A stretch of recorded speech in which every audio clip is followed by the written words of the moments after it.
You all doing? Welcome to another edition of T-Rama with Deborah, where I discuss my favorite dramas. And today I'm gonna be reviewing Who Rules the World, starring Yang Yang and Zhao Lusi. So go ahead and grab your tea mugs and come along with me on this journey as we discuss Who Rules the World. Let's go.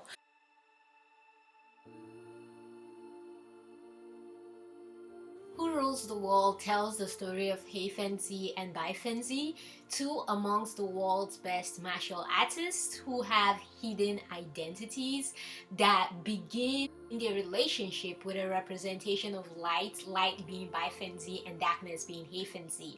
However, after life and death trials, they learn to trust each other, become friends, partners, and lovers, and they find a balance between the light and darkness in an effort to try to unite, bring peace to the world, and ultimately rule it. And so they positively affect each other. It's a story of family, friendship, politics, war, loyalty, trust, and betrayals, with the ultimate conquest being the throne of the world. Alright, so let's talk about Yang, our main lead. So our main lead was a cunning, smart, handsome, wealthy, and powerful main lead he truly had the entire package with the exception of his family, and so he created a new family for himself. Our female lead was equally smart, equally skillful, and she had this innate ability to win the hearts of the public. She was really good at winning hearts. She was also beautiful, and she was charismatic and kind, but not to be taken advantage of. And that's something I really did appreciate about our main lead and our female lead. I loved the mutual respect for each other. I loved how the female lead didn't necessarily need saving by the male lead. Neither did the male lead need saving necessarily by the female lead. I loved how they had this equal skillfulness in fighting, that each time the male lead showed up, it felt more of he showed off to let our female lead rest because she has done most of the fighting. She's really tired, and then he comes in and it's more of a let me tie up the rest of the loose ends while you take a break and rest. And same for him. Each time he fought and she showed up, it was more of a you've held your own, you've done a great job, now let me tie up the loose ends while you go eat and drink and just relax. Now that's not specifically what he was doing, but you get my point. And so that's something I really loved about them. I loved how they really could hold their own in terms of fighting skills, but also in terms of smarts, especially for our female lead. She was an onion that the more layers were peeled, the more I loved. It was like a joy for me to discover our female lead and who she truly was and the type of person she was, because the more you found out about her, the more you realize this girl is really smart, especially in the beginning where it feels like, oh, our male lead is the smart one and our female lead is just this gangster Robin Hood who steals for the common good of people or something. And then you realize she's as smart as our male lead too. She just isn't cunning like him. Like, her own skill is in her wisdom in winning hearts, and so she has her wisdom in that way, and she's also smart, but she just really is lazy about using it. But when she decides to use her skills and use her brain, you're like, dang, she is actually equally as smart as our male lead, and you really grow to really like her. And something I really liked about our male lead and our female lead is that their relationship is built on unshakable trust. Like, for once in a drama, guys, we did not have a useless breakup. We didn't have useless misunderstandings that made no sense. Even when they discovered each other's identities, because they had already established that trust in their relationship in the beginning, the discovery of who they may be externally in terms of who they are, in terms of the class they are outside, wasn't something that really bugged them because they knew who they were internally, and that was what mattered. And so I really appreciate that the first 2 episodes are built on just strengthening the trust in our characters she didn't really trust our main lead in the beginning, and she thought he was come of the earth before she learned who he really was behind the facade. And then they had this unshakable friendship, bond, and trust in each other that regardless of what anyone said, they knew each other so much that their trust in each other was able to carry them all the way till the end. And that's something I really appreciated about this drama, that once the misunderstandings in the first 2 episodes are cleared, they have an unshakable bond, unshakable friendship, and unshakable trust in each other that no second female lead was able to ever even get in between them. No second male, it was just them from the beginning to the end. And that's something I really liked in the Rebel Princess, and that's something I really also liked in this drama, which is funny because the ending of the Rebel Princess and this drama are kind of similar in that this drama, and hey, I'm gonna throw a spoiler here, so just warn in if, like I said, you don't want spoilers, better don't watch this. But something with the Rebel Princess in this drama is that at the end, they didn't rule the entire kingdom like you would have liked them to. And that's something that annoyed me with the Rebel Princess and slightly annoyed me with this drama. Before I was like, well, it was a happy ending, I guess, so I shouldn't really be mad that they didn't rule the entire country and world and become the emperor and empresses. But anyways, that's just something that I really liked about the Rebel Princess that I loved in this drama. Also, that once that initial misunderstanding is cleared between them, no matter what anyone else tries to do, they are unable to break through because of the unshakable trust that our leads have for each other. I really loved and admired about this drama and the relationship between our leads was the vulnerability of our main lead. He was so emotional and he wasn't ashamed to be emotional. I loved how each time he was sad and going through something, our female lead will come by and tell him, speak to me, tell me what is going on, I will listen. And he always opened up to her, and when she needed that from him, he did the same thing for her. He wasn't scared to break down in front of her and be vulnerable in front of her.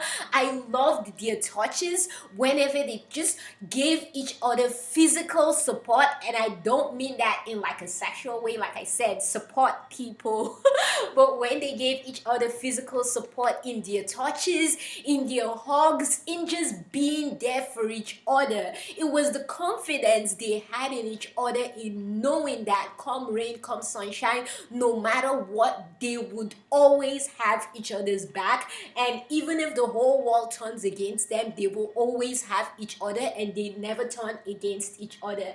And that was what made this drama so breathtakingly beautiful. And so that's something I really liked about our drama. I loved how all the females in this drama were extremely smart and witty. They were uniquely different, and that's something that a lot of like Xianxia, Wuxia, like historical costume dramas need to learn, that you can make female leads that are smart and witty and still different in their own way. And they don't all have to be this conniving, obsessed, love-obsessed, male lead obsessed, vengeful females. Oh my goodness, we have thousands and millions of females around the world, and I can assure you they're not all like that, okay? So I really like how this drama was able to show us 3 different yet uniquely similar and also different female leads in terms of their smarts, their wits, and just characters as people. So that's something I really did appreciate about this drama. I love that we didn't have a second female lead that was obsessed, and so that is something that a lot of dramas use to just drive their plots that I feel like is just a cheap cop out that this drama did not use. And so I really appreciated that we didn't have an obsessive second female lead that just wanted our main lead and was vengeful and the antagonist just for that reason. I really liked the mutual respect between the opposing teams, between the protagonist and the antagonist. I loved how they respected each other for their skills and abilities, so much so that we, the audience, at least I can speak for myself, I really truly did not hate any of the antagonists. Like, yeah, there were characters that annoyed me in this drama, but I really did not hate any of the antagonists because I respected their skills and their abilities. And so that's something that I really appreciated about this drama. Yes, there was one annoying or two annoying characters, but even the rest, like I said, the bad ones, I really did not hate. Like, I didn't like them, but I did not hate them. And that's something I really appreciated about this drama. Now, the directing towards the end got a little iffy, and there were certain actions and decisions that were made that did not absolutely make sense, that were questionable. However, I like that it didn't take away from the drama, and the drama was able to draw me back in and still keep me in love with it, because they almost lost me. There was a point they almost lost me towards the end, but they were able to draw me back in with the writing in terms of the words that the characters were saying to each other. And by characters, I mean specifically our male lead to the female lead, or the female lead to the male lead. Like, their relationship is literally what drew me back in, is what I'm trying to say. And I really like that, even though, yes, I said the cinematography was not the best, the directing might have been really messy towards the end, and there were things that left you not scratching your head out of confusion, but bewilderment at more of how stupid the actions that were being taken and the thoughts behind the actions that were being taken were. However, they were able to keep me hooked, like I said, till the end. And so while I would have liked for him to have gotten the throne at the end, what mattered was that he was happy and she was happy and they were both alive. And that was what mattered the most, because yes, we might know the number of years that he's able to live, but you're not sure of tomorrow. There might be a new enemy tomorrow that they get into a fight with and he dies in battle. Like, you really don't know. So let's just be happy that it at least ended with both of them alive and happy somewhere. Like, you never know what might break out in the world the next day. So it was a happy ending in my view, and I really did appreciate that about this drama. I loved the fight sequences in this drama. Our female leads fight sequences, our male leads fight sequences, especially that battle scene when we were at Jinzhou, female leads town. I really loved that battle scene, so I really enjoyed that. It was a scene that I absolutely loved.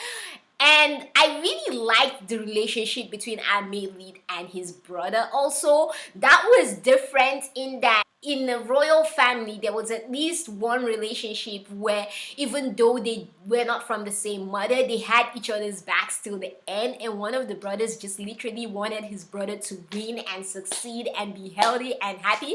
And that was all that mattered to him. So for me, Prince Chang stole my heart in this drama. He was literally the one character that really surprised me, because I did not go into this for him at all, but he absolutely stole my heart. He stole a lot of moments, and each time I saw him, I was just so pleased. He was a really nice surprise in the writing, and more dramas need to write more characters like him. I really loved the bromance in this drama.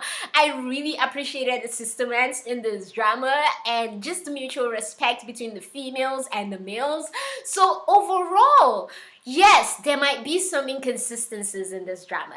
Yes, there might be some issues with the CGI. Yes, there might be some issues with the directing and the acting of certain characters in this drama. However, overall, I totally did enjoy this drama, and I would recommend it to anyone out there who's looking for something good to watch. What would I rate this drama? Just because, like I said, overall, there were a lot of things for me that triumphed other things that I would normally look at. I'd rate this drama an A-.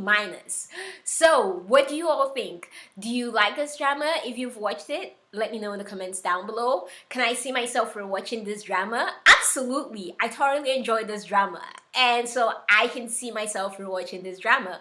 But what did you all think? Let me know your thoughts in the comments down below. If you haven't checked it out, make sure you check it out, and keep being the awesome, beautiful people you are. From me to you all, you know I've got nothing but love for you all. Stay awesome.